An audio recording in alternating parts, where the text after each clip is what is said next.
जानी, यहाँ रिश्ते नाते मनी मनी, प्यार आसमां को धरती पे लाने वाला चाहिए, झुकती है दुनिया झुकाने वाला चाहिए।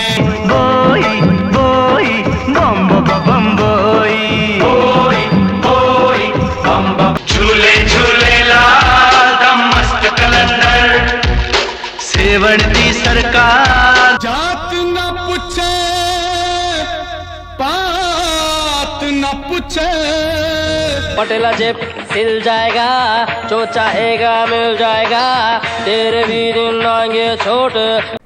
अगर कोई कहे कि फिल्म जगत में 60 और 90 के दशक में क्या अंतर था, तो उन्हें बस इतना कह देना कि अंतर तो सिर्फ आसमान को धरती पे लाने वाले लोगों में था। बाकी समय की मार तो हर कलाकार को अपने अपने जमाने के हिसाब से मिली है।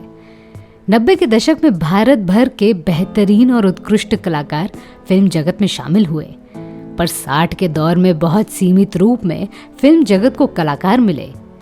90 के दशक में जब फिल्मकारों को बहुत सारे विकल्प मिलने लगे, तब बहुत से अच्छे अच्छे कलाकारों को मौका मिला नहीं।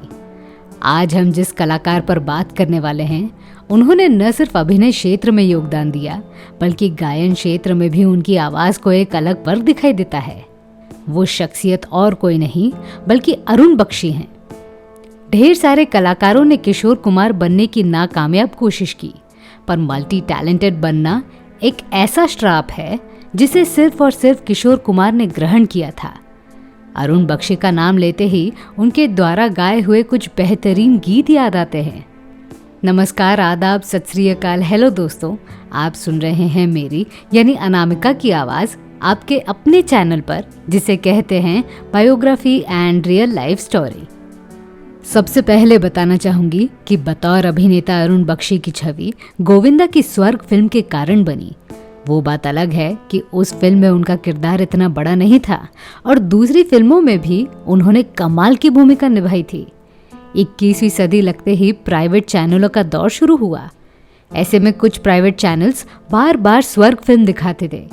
इस कारण से अरुण बख्शी के चेहरे से सभी लोग अच्छी तरह से परिचित हैं, पर उनको देखकर यकीन नहीं होता कि उनमें गायन क्षमता कूट कूट कर भरी है।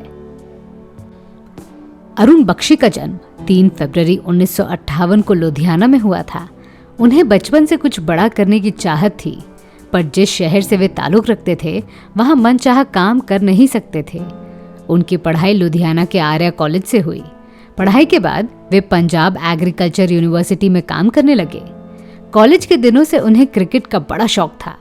वे इस खेल के ना ही प्रशंसक थे बल्कि तेज गेंदबाजी भी कर लेते थे, पर किसी कारणवश उनका क्रिकेट करियर आगे बढ़ नहीं पाया और कुछ बड़ा काम करने के लिए वे मुंबई आ गए। अपने सपनों को साकार करने के लिए उन्होंने अपनी नौकरी भी कुर्बान कर दी। अपने आप को 6 महीने का समय देकर वे मुंबई तो आ गए, पर वे यहाँ किसी को पहचानते नहीं थे। 1980 में मुंबई आने के बाद उन्होंने बतौर जूनियर एक्टर काम करना शुरू किया। भीड़ चार वाले शॉट में आने लगे। उसके बाद अगर किसी ने एक लाइन दे दी तो उसे बड़े शिद्दत के साथ बोलते थे। उसी शिद्दत को देखकर फिल्मकार प्रभावित होने लगे और इस जूनियर एक्टर को अच्छे किरदार मिलने लगे।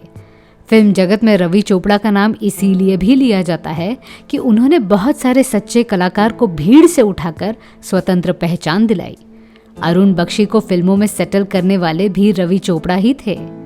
उनकी फिल्म मजदूर में उन्होंने एक किरदार निभाया था। उसके बाद उन्हें खलनायक के किरदार मिलने लगे।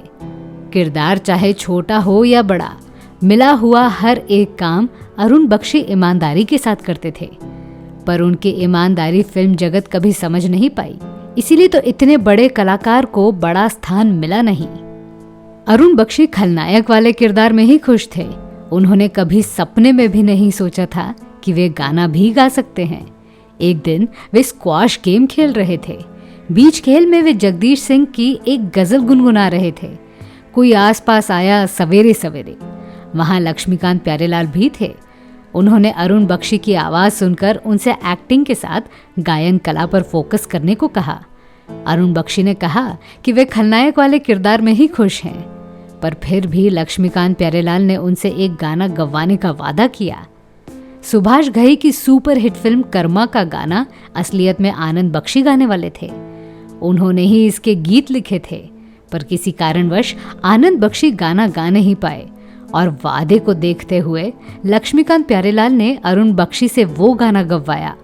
उसके लिरिक्स इस तरह हैं: जात ना पूछे पात ना पूछे, ना पूछेगा तेरा धर्मा, रब तेरा पूछेगा बंदे, क्या था तेरा कर्मा। इस एक लाइन को अरुण बख्शी ने गंभीरता से लिया और वहां से उन्होंने खुद के किरदार पर काम करना शुरू किया। इसके बाद 1992 की सुपरहिट फिल्म अधर्म में उन्होंने दूसरा गाना गाया, आसमान को धरती पर लाने वाला चाहिए, झुकती है दुनिया झुकाने वाला चाहिए। इस गाने के कारण पूरा एक दशक यादगार बन गया। उस वक्त भारतीय जनता पार्टी ने इस गाने में बदलाव करके अपना घोष वाक्य बनाया। इतना ही नहीं, इस गीत ने आम लोगों की बोली भाषा में अपनी जगह बनाई। अधर्म के बाद उनका तीसरा लोकप्रिय गाना भी बड़ा मशहूर हुआ, ये दुनिया क्या चाहे मनी मनी। स्वर्गीय बप्पी लहरी जी ने राजस्थानी लोकगीत और संगीत को फिल्मी रूप देकर इस गाने को बनाया था और उस पर 4 चांद लगाए अरुण बख्शी ने। अमिताभ और अक्षय कुमार की सुपरहिट फिल्म आंखें में भी अरुण बख्शी की आवाज सुनाई देती है। फटेला जेब सिल जाएगा, जो चाहेगा वो मिल जाएगा, ऐसे लोकप्रिय और बोली भाषा वाले गीतों के कारण अरुण बख्शी सफलता की सीढ़ी पर चढ़ पाए। पर इस बदलाव में भी उन्होंने जमीन से जुड़कर रहना ठीक समझा। 1988 से शुरू हुआ उनका संगीतमय प्रवास 2002 तक बहुत अच्छे गति से चलता रहा। आज के दौर में भी वे संगीत महफिलों में हिस्सा लेते हैं, कभी कभी किसी सीरियल में भी दिख जाते हैं, साथ ही छोटी बड़ी फिल्मों में कुछ किरदार भी निभा लेते हैं। कमल नहटा को दिए एक इंटरव्यू में उन्होंने बताया था, जिस दिन से चला हूँ मेरी मंजिल पर नजर है, आंखों ने कभी मील का पत्थर नहीं देखा, पत्थर मुझे समझता है मेरा चाहने वाला, मैं मोम हूँ, उसने मुझे छू कर नहीं देखा। तो मैं थी आपकी अनामिका। मेरी सुनाई हुई कहानी आपको कैसी लगी ये हमें कमेंट सेक्शन में ज़रूर बताइएगा और हमारे channel biography and real life stories को सब्सक्राइब करना न भूलें। नमस्कार।